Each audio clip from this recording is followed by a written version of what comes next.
This story explores the quiet devastation of family secrets. If you've ever wondered about the roads not taken in your life, this one's for you. Drop a comment if you've felt the weight of unspoken truths. Rain tapped against the windows of McGinty's bar, like an old friend asking to be let in.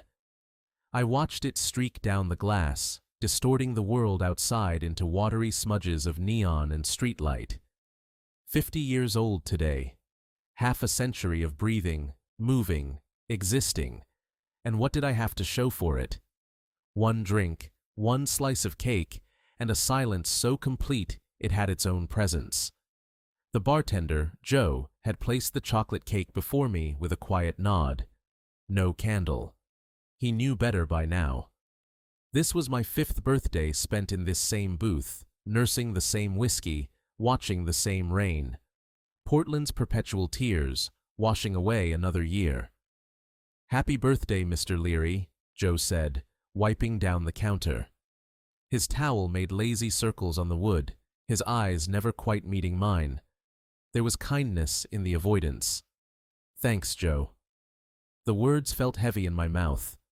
I stared at my phone beside the cake. No calls, no messages. Sam hadn't reached out, neither had Lily. My children existed in a universe adjacent to mine, close enough to know about, impossible to touch. Karen had made sure of that after the divorce. Or maybe I had. The lines of blame had blurred over the years until they formed a perfect circle around me. The cake sat untouched. I'd order it every year, take one bite, then leave it. A ritual of disappointment. I reached for my whiskey instead, letting it burn a familiar path down my throat. McGinty's was nearly empty tonight. An old couple huddled in the corner booth, heads bent together like conspirators. A young man at the far end of the bar, tapping his phone with alcohol-clumsy fingers. And me. Fragments of separate stories, bound only by rain and the need to be somewhere other than home. I closed my eyes, letting memory wash over me. It always happened on birthdays. The past brushed against the edges of my consciousness, like a cat seeking attention. I saw myself at 24, full of fire and reckless hope, reading my poems at open mic nights. I saw the way Evelyn would watch me from the back of the room, her eyes reflecting the dim stage lights, her smile a crescent moon in the darkness. Evelyn. Even thinking her name sent a ripple through the still waters of my composure. 26 years since I'd seen her. 26 years since she'd walked away without explanation, leaving nothing but silence and the hollow echo of what might have been. 2 months after she vanished, I met Karen. Married her within a year. Had Sam. Then Lily. Tried to build a life that would drown out the whisper of Evelyn's name in my dreams. But some wounds never fully close. They just scab over, tender to the touch. "Is this seat taken?" The voice pulled me from memory with the suddenness of a splash of cold water. A woman stood beside my booth, rain glistening in her dark hair, her eyes steady on mine. She was perhaps 35, with a quiet intensity that seemed to bend the air around her. "No," I said, gesturing to the empty seat across from me. "Help yourself." She slid into the booth with fluid grace, setting her bag beside her. For a long moment, she said nothing, just studied my face with an unnerving focus. "Thomas Leary," she finally said. Not a question. I felt a flutter of unease. "Do I know you?" "No." She reached into her bag and pulled out something small and rectangular. A photograph. She placed it on the table between us, pushing it toward me with one finger. "But I know you." I looked down at the photograph. It showed a young girl, perhaps 5 or 6, standing beside a man whose face was turned slightly away from the camera. The image was faded, the colors bleeding into a sepia dream of another time. "I don't understand," I said, looking up at her. She leaned forward, her voice dropping to just above a whisper. "Evelyn." The name hit me like a physical blow. I felt the blood drain from my face, my fingers suddenly numb around my glass. Evelyn Winters, she continued, watching my reaction with those steady eyes. She lied to everyone. The bar seemed to contract around us, the ambient sounds fading to a distant hum. Joe glanced our way, his towel pausing mid-circle, but he kept his distance. "Who are you?" I managed to ask, my voice rougher than I intended. "My name is Mara Delaney." She folded her hands on the table, knuckles white. Evelyn was my mother. The world tilted slightly. I looked back at the photograph, at the child with serious eyes, at the man beside her. "That's not me," I said, pushing the photograph back toward her. "I never knew Evelyn had a child." "No," Mara said, a strange sadness crossing her features. "You didn't. That was rather the point." She reached back into her bag and pulled out a small, worn leather journal. Its edges were soft with use, the cover scratched in places. She opened it to a marked page and turned it toward me. She kept journals. Most of them are about her art, her thoughts, but some pages... She tapped a finger against the yellowed paper. "Some pages mention you." Against my better judgment, I leaned forward to look. The handwriting was familiar, looping, slightly uneven, rushing forward as if the words couldn't wait to be captured. Evelyn's handwriting. My eyes caught my own name, scrawled in the middle of a paragraph, followed by 4 words that seemed to hover above the page. He never knew. "What is this?" I asked, my voice barely audible even to my own ears. "What are you saying?" Mara closed the journal carefully, her movements deliberate.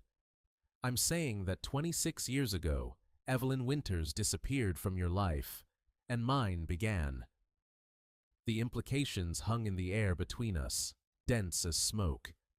I shook my head, denial rising instinctively to my defense. "That's not possible. She would have told me. We were..." I stopped, unsure how to categorize what Evelyn and I had been to each other. Lovers seemed too simple, soulmates too romantic for what had ended in abandonment. "In love?" Mara supplied, her expression unreadable. "Yes, that much is clear from her writings, but love doesn't prevent people from making devastating choices." Joe appeared at our table, his presence a momentary anchor to reality. "Everything okay here?" he asked, his eyes moving between us. "Fine," I said automatically. "Just catching up with an old friend." Joe nodded, unconvinced but unwilling to pry. As he walked away, I turned back to Mara, studying her features more carefully. There was something in the set of her jaw, the arch of her eyebrows, something hauntingly familiar. "What do you want from me?" I asked. "Truth," she answered simply. "I've spent my life surrounded by half-stories and gentle lies. I want to know who I am, who she was, who you were to each other." I took a long drink, emptying my glass. The whiskey did nothing to settle the tremor that had taken up residence in my hands. "I don't know what you expect me to tell you. It was a lifetime ago. We were together for less than a year. She left. That's the whole story." "No," Mara said, opening the journal again. "That's barely the first page." She began to read aloud, her voice low and steady. "I dream of him still, standing at that podium, words pouring out of him like he was born speaking poetry. Sometimes I wake with the ghost of his hand on my skin, and for a moment, just a breath, I let myself imagine what might have been. But then I remember. Choice is a luxury when you're carrying a heart outside your body." The words washed over me, Evelyn's voice echoing through Mara's. I closed my eyes against a sudden rush of memory. Evelyn laughing as we ran through summer rain. Evelyn's fingers tracing the lines of a poem I'd written for her. Evelyn's face the last time I saw her, composed but somehow hollow, as she told me she needed space. When I opened my eyes, Mara was watching me with an intensity that was almost unbearable. "She was pregnant when she left you," she said, the words falling between us like stones. "No." The denial was automatic, desperate. "She would have told me. I would have—" "What?" Mara interrupted. "What would you have done, Thomas?" My name in her mouth sounded like an accusation. I struggled to find an answer that didn't feel like a lie. "I would have stood by her," I finally said. "I would have been there." Mara's expression softened slightly. "Perhaps that's why she never told you. Perhaps she didn't want you to be there out of obligation." "Or perhaps you're mistaken," I countered, clinging to disbelief like a lifeline. "Perhaps I'm not. I wasn't." "My father?" Mara finished for me. She shrugged, a gesture so casual it seemed out of place in the weight of our conversation. "I don't know. That's part of what I'm trying to discover. Evelyn's journals are frustratingly vague on certain details, but your name appears more than any other when she writes about that time. And there are passages—" She hesitated. "Passages that suggest you have a right to know what happened after she left." I stared at the untouched cake before me, its chocolate surface gleaming dully in the bar's low light. 50 years. And now this stranger with Evelyn's journals and questions I had no answers for. "Where is she now?" I asked, though some part of me already knew the answer. Mara's silence confirmed it before she spoke. "She died. 3 years ago. Cancer." Her voice didn't break, but something in it bent slightly. "She never told me about you, not directly. I found the journals after." I nodded, absorbing the information like a physical blow. Evelyn, gone from the world entirely now. The possibility of ever seeing her again, hearing her explanation, however remote it had seemed, now extinguished completely. "I'm sorry," I said, and meant it. "So am I," Mara replied. She gathered her things, preparing to leave. "I've said enough for tonight. You need time to process this." As she stood, I found myself reaching out, my hand hovering above the table between us. "Wait," I said. "How do I know any of this is real? That you're who you say you are?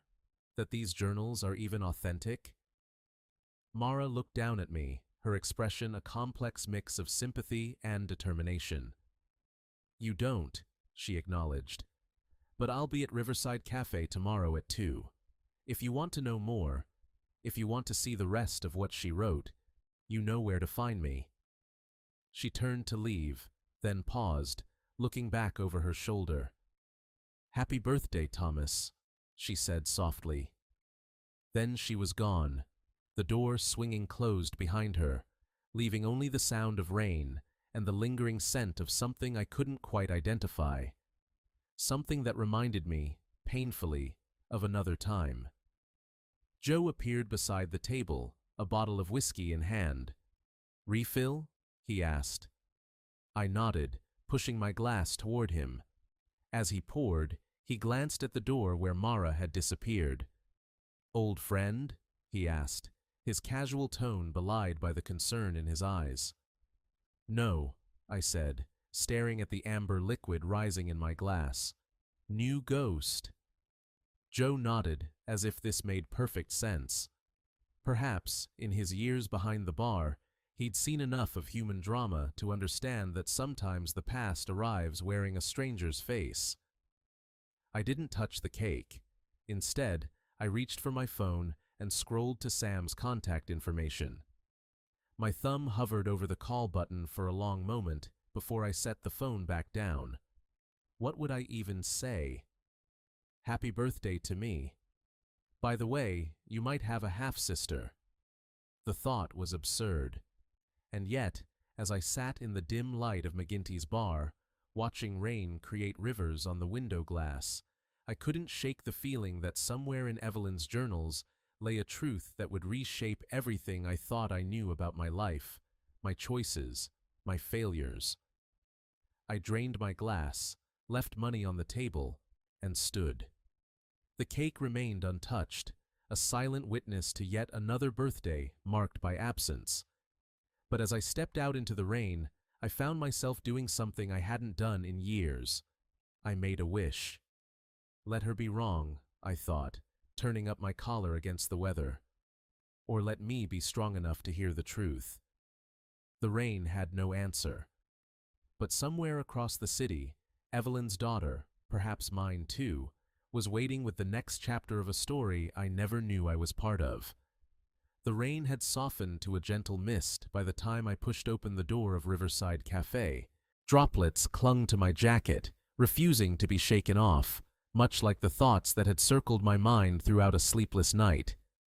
I checked my watch. 1:47 p.m. Early, despite having told myself I might not come at all. The cafe was half full, the afternoon crowd tapping on laptops or hunched over conversations that hummed just below the music playing overhead. I spotted Mara immediately. She sat by the window, a small stack of worn journals on the table before her, her fingers tracing absent patterns on the cover of the topmost one. When she looked up and saw me, her expression remained carefully neutral, but something in her posture eased slightly. I made my way to her table, shrugging off my damp jacket before taking the seat across from her. For a moment, neither of us spoke. The weight of what lay between us, unverified claims, fragmented histories, the ghost of Evelyn, seemed to press the air from the space. "I wasn't sure you'd come," Mara finally said. "Neither was I admitted. A server appeared, and I ordered black coffee.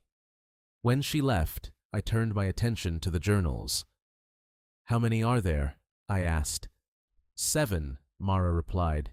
She kept them sporadically. Some years have dozens of entries, others, barely any. I nodded, unsure what to say next. In the harsh light of day, the entire situation seemed surreal, like something that should be happening to someone else. "I brought this too," Mara said, reaching into her bag. She withdrew an envelope, yellowed with age, the address written in Evelyn's unmistakable hand. My name. My old address from 26 years ago. She never mailed it. I found it tucked into one of the journals. My throat tightened at the sight of my name in Evelyn's handwriting. I reached for the envelope, but Mara held it just beyond my grasp. "Before I give you this," she said, "I need you to understand something. I'm not here for revenge, or money, or to disrupt your life.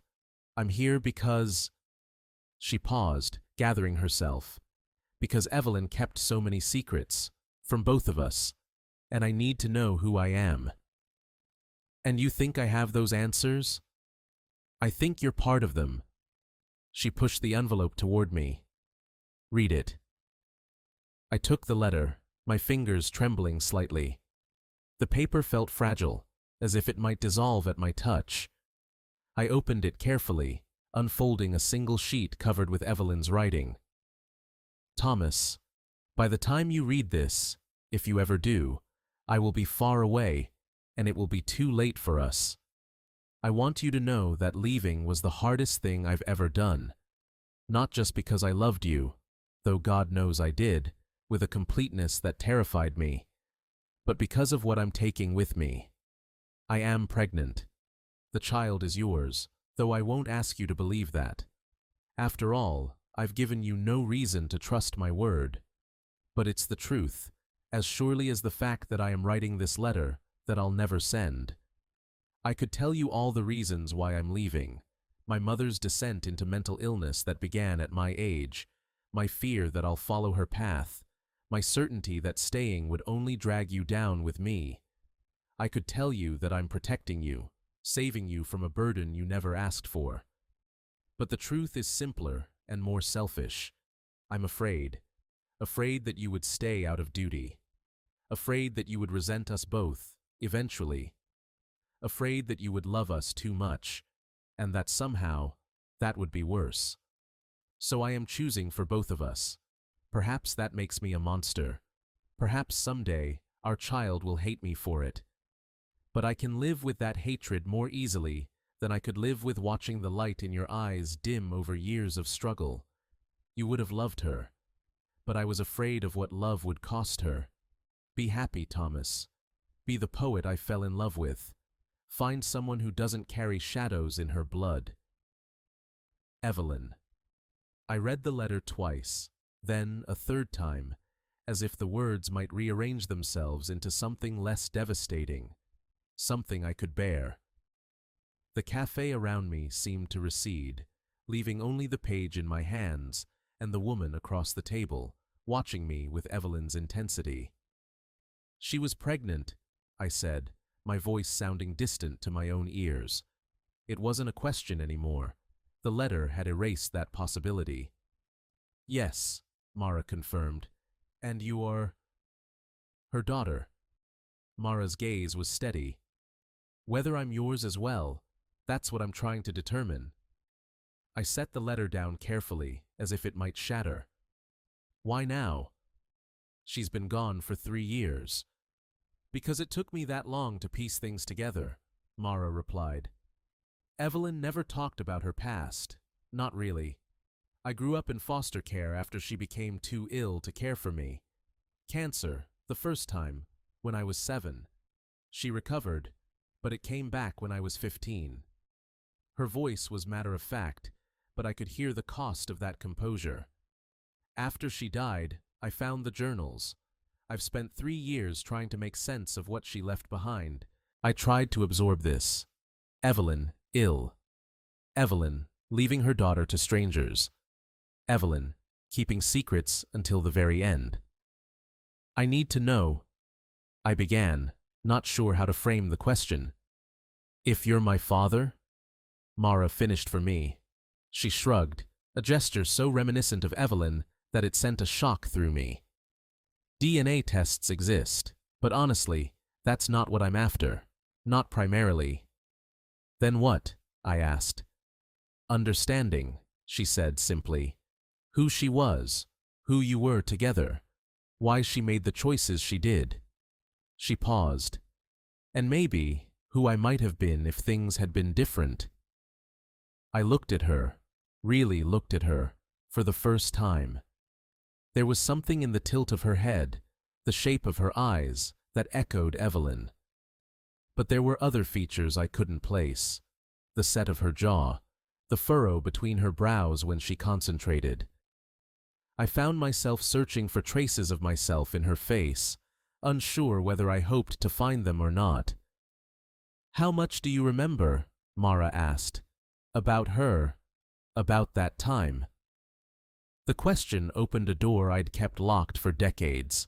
Memories flooded through, vivid, painfully intact despite my efforts to blur them over the years. Everything, I admitted. I remember everything. I closed my eyes, letting myself drift back. We met at a poetry reading. I was terrible, all passion, no craft. But she came up to me afterward and told me my words had made her feel less alone. That was Evelyn, cutting straight to the heart of things. The cafe around us faded as I spoke, the years peeling away. She painted, abstracts mostly. Her apartment was covered in canvases, explosions of color that seemed to move when you weren't looking directly at them.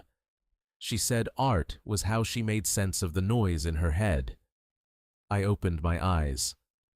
She never talked about her mother's illness, not to me. Mara nodded, opening one of the journals. She writes about it here, about genetic ghosts, about fearing what might be encoded in her DNA. We were together for 8 months, I continued. The happiest months of my life, though I didn't recognize that until they were over. She was incandescent, but unpredictable. There were days when she wouldn't answer her door, wouldn't pick up her phone, and then she'd reappear as if nothing had happened, full of stories and laughter. I never questioned it. I should have, but I didn't. Because you loved her, Mara said, not a question. Yes. The admission felt raw, even after all these years. When she left, I thought it was something I'd done, or failed to do. But you moved on, Mara observed. You married, had children. I tried to, I corrected. I met Karen 2 months after Evelyn disappeared. She was solid in all the ways Evelyn had been ephemeral. I convinced myself that was what I needed, what I wanted. I shook my head. It wasn't fair to Karen. She knew, I think, that she was second choice. That knowledge poisoned everything, eventually. Mara was quiet for a moment, absorbing this. Then she asked, "Did you ever try to find Evelyn?" "Yes," I admitted. "For months. But she'd left no forwarding address, changed her number. It was as if she'd vanished completely." I paused. "Where did she go?" "Minneapolis," Mara replied. "Then Chicago, eventually Seattle. We moved a lot." I tried to imagine Evelyn in those cities, carrying a child, my child perhaps, far from everything familiar. The image ached. Was she? I hesitated. Was she happy? Mara considered this, her expression thoughtful. I think she had moments of joy. She loved fiercely, but there was always a sadness in her, a distance, even when she was right beside you. She met my eyes. I used to think it was just how mothers were. Now I wonder how much of it was regret. The server returned with my coffee. I wrapped my hands around the mug, grateful for its warmth. Outside, the mist had thickened back into rain, blurring the world beyond the window. "What do you want from me, Mara?" I asked, the question emerging more roughly than I intended. "Now that you've found me, now that I know." "I told you," she said. "Understanding. Closure, maybe. I don't expect you to suddenly become my father. I've lived 35 years without one. I've made my peace with that." "But you think I am," I pressed. "Your father." She held my gaze steadily. "I think it's likely. The timing fits. Her journals suggest it. But only you would know if there were others." "There weren't," I said immediately. "Not then. Evelyn was—" I trailed off, unable to find words adequate to describe what Evelyn had been to me. Mara nodded, accepting this. She pushed one of the journals toward me. "Read them," she said. "Take your time. They might help you make sense of this, too." I stared at the journal, feeling its gravitational pull. To open it would be to step fully into this new reality, one where Evelyn hadn't simply left me, but had taken a part of me with her. A child, a daughter, possibly the woman sitting across from me now, watching me with eyes that might or might not be reflections of my own. "I need time," I said, "to process this." "Of course," Mara replied, her voice gentle. "Take the journals. My number is inside the cover of the first one. Call me when you're ready to talk again." I reached for the stack, then hesitated. "Did you know? Growing up, I mean. That your father was out there somewhere?" Mara's expression clouded slightly. "She told me he had died before I was born," she said. "I believed her until I found these." She gestured to the journals. "And even then, I wasn't sure what was truth and what was fiction. Evelyn had a complicated relationship with reality sometimes." I nodded, understanding all too well. Evelyn had lived half in this world and half in another, her artistic temperament, both her gift and her burden. "One more thing," Mara said, reaching once more into her bag. She pulled out a small photo album and opened it to a marked page. "This is me, at various ages, in case you wanted to see." She slid the album toward me. I looked down at the photographs. A solemn-eyed baby, a gap-toothed child with Evelyn's smile, a teenager with defiant eyes, a young woman in graduation cap and gown. A life lived entirely separate from mine, yet possibly connected by the most fundamental of bonds. "Thank you," I said, my voice thick. Mara nodded, gathering her things. I'll let you sit with this, she said, rising from the table. Call me when you're ready. As she turned to leave, a question surged to my lips. What was she like? As a mother? Mara paused, considering. Complicated, she finally said. Loving, but distant. Present, but always partly elsewhere. She tried her best. A small, sad smile touched her lips. Don't we all? With that, she was gone, leaving me with a stack of journals, a letter never sent, and the growing certainty that nothing in my life would ever be the same again. I sat in the cafe for a long time, rain drumming against the window, coffee cooling before me. I opened the first journal, Evelyn's handwriting leaping from the page like a living thing. Her voice filled my head as I read her private thoughts, preserved in ink and time. I dream of Thomas still, his voice reading poetry, his hands on my skin, the way he looked at me as if I were something miraculous instead of broken. It would be easier if I could forget him. But how do you forget the person who first made you believe you might be worthy of love? I closed the journal, unable to bear more. Not yet. Instead, I pulled out my phone and did something I hadn't done in months. I called my son. Sam answered on the fourth ring, his voice cautious. Dad? Sam, I said, suddenly uncertain what to say next. How do you tell your son that the past he thought he knew was built on shifting sand? Is everything okay? He asked, concern edging into his tone. It's not like you to call. The observation stung with its accuracy. When had I become the kind of father who didn't call? When had silence become our primary language? I'm not sure, I answered honestly. I just needed to hear your voice. A pause, heavy with surprise and something else, perhaps hope. Oh, Sam said. Okay, well here I am. Here you are, I echoed, throat tight. How are you, Sam? Really? Another pause, longer this time. I'm good, Dad. Busy with work. The startup's doing well. We just secured another round of funding. That's great, I said, meaning it. I'm proud of you. The words hung between us, unfamiliar in their directness. I could almost hear Sam processing them, uncertain how to respond to this father who suddenly wanted to talk, to connect. Thanks, he finally said. That means a lot. We talked for a few more minutes. Awkward, halting conversation, punctuated by silences that spoke volumes about the distance between us. As we were about to hang up, Sam's voice stopped me. Dad, is there something you're not telling me? You sound different. I considered telling him everything. About Evelyn, about Mara, about the possibility that he had a half-sister out there in the world. But the truth was too new, too raw. I needed to be certain before I upended his world as well. I'm just thinking about things, I said instead. About time, about choices. Sounds heavy, Sam remarked, a ghost of his childhood humor surfacing. It is, I agreed.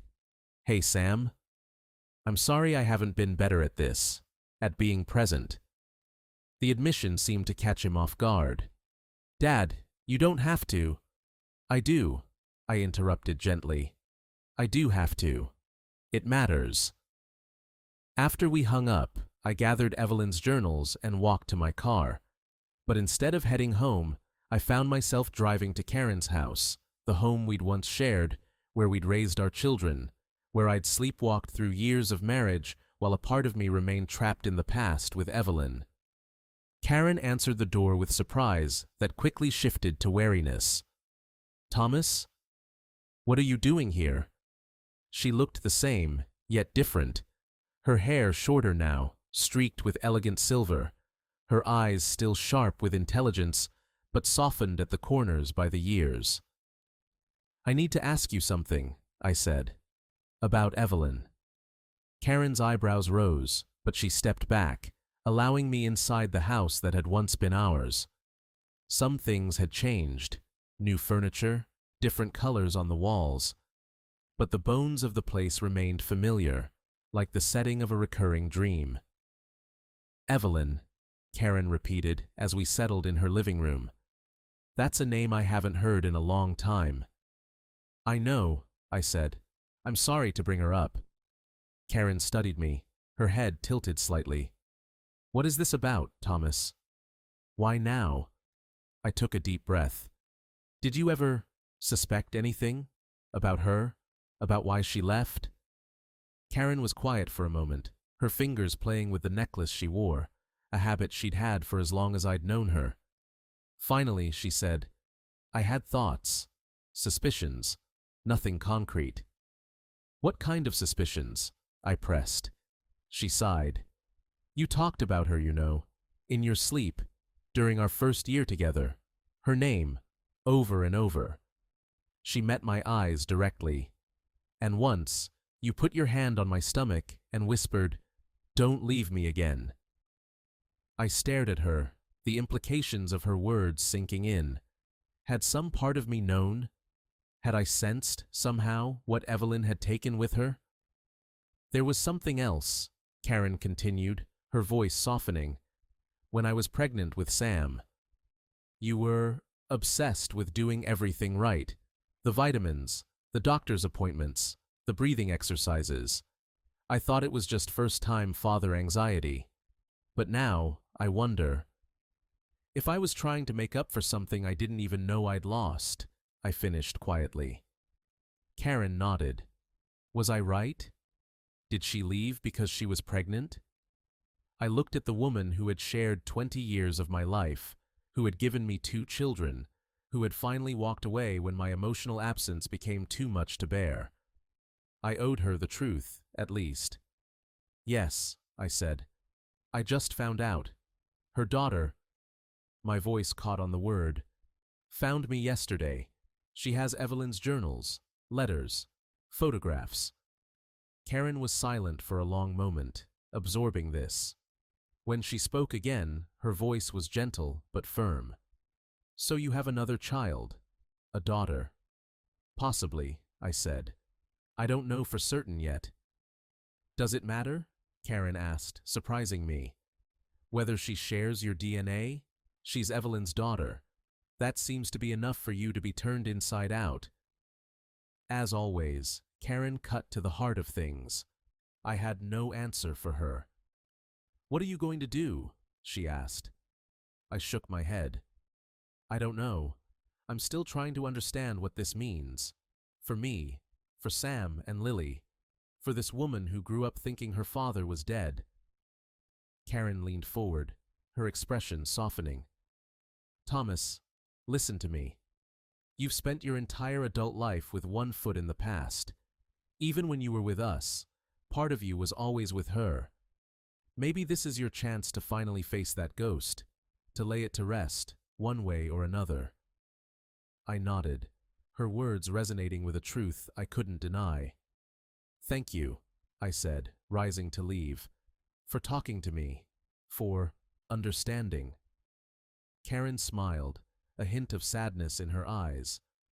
We were married for 20 years, Thomas. Understanding you was never the problem. She paused. Reaching you was.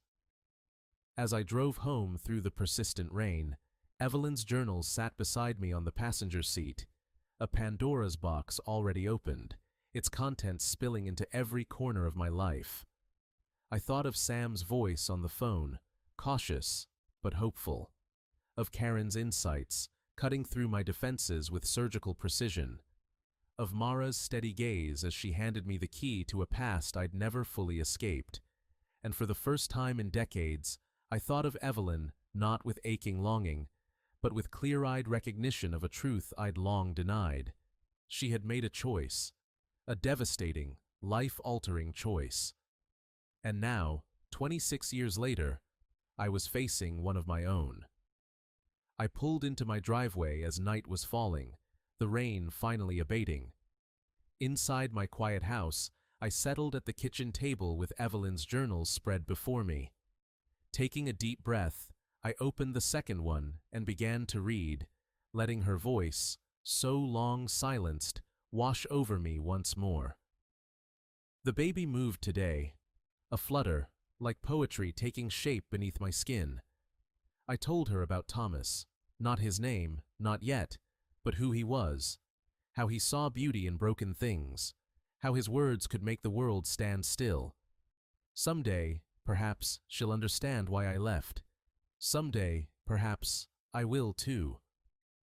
Outside, the rain began again, gentle but persistent, like memory, like regret, like the possibility of redemption still waiting to be claimed. 3 days later, I sat in Holman Park, watching children chase each other across rain-dampened grass. The journals lay finished beside me on the bench, their secrets now part of me. I'd called Mara that morning. She'd agreed to meet me here. Neutral ground, open sky. I spotted her walking toward me, her stride purposeful. Behind her came a figure I recognized instantly. Sam. My heart lurched in my chest. "I hope you don't mind," Mara said as they reached me. "I thought it might be good for all of us to talk together." Sam's expression was guarded but curious. "Dad," he said, nodding a greeting. "Sam." My voice felt rough with emotion. "Thank you for coming." We sat, an awkward triangle of connection and distance. For a moment, no one spoke. Then Sam broke the silence. "Mara told me everything," he said. "About Evelyn, about the possibility that she's—" He trailed off, struggling with the word. "Your sister," I finished quietly. "Half-sister, possibly." Sam nodded, his eyes searching my face. "Why didn't you ever tell us about Evelyn?" The question hit like a physical blow. "Because it hurt too much," I admitted. And then, as time passed, it seemed irrelevant. But it wasn't, Mara observed. It shaped everything that came after. I looked at her, this woman who might be my daughter, who carried Evelyn's quiet intensity and something of my own stubborn determination in the set of her jaw. "No," I agreed. "It wasn't irrelevant at all." Sam leaned forward. "Dad, I tried to call you. Last year, after Mom told me how you two met. I wanted to know more about who you were before, but you never picked up." The admission pierced me. "I'm sorry, Sam. I've been hiding from everything that mattered." "Well," Mara said, her voice gentle, "you're not hiding anymore." We talked for hours as the afternoon faded into evening. About Evelyn, about choices and consequences, about the strange alchemy of family, how blood connects us, but choices bind us. We made no grand declarations, reached no sweeping conclusions. But something shifted, a door opening where a wall had been. As the park lights flickered on, Sam stood to leave. "This is weird," he said bluntly. "But good weird, I think." He turned to Mara.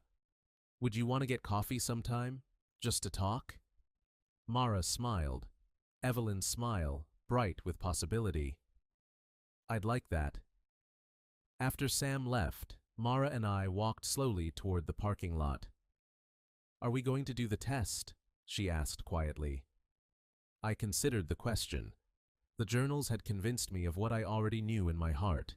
This woman was part of me, carried my blood in her veins. But perhaps certainty would bring its own kind of peace.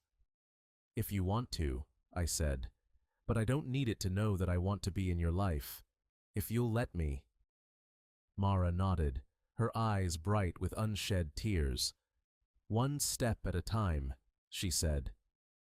Later that night, I returned to McGinty's bar.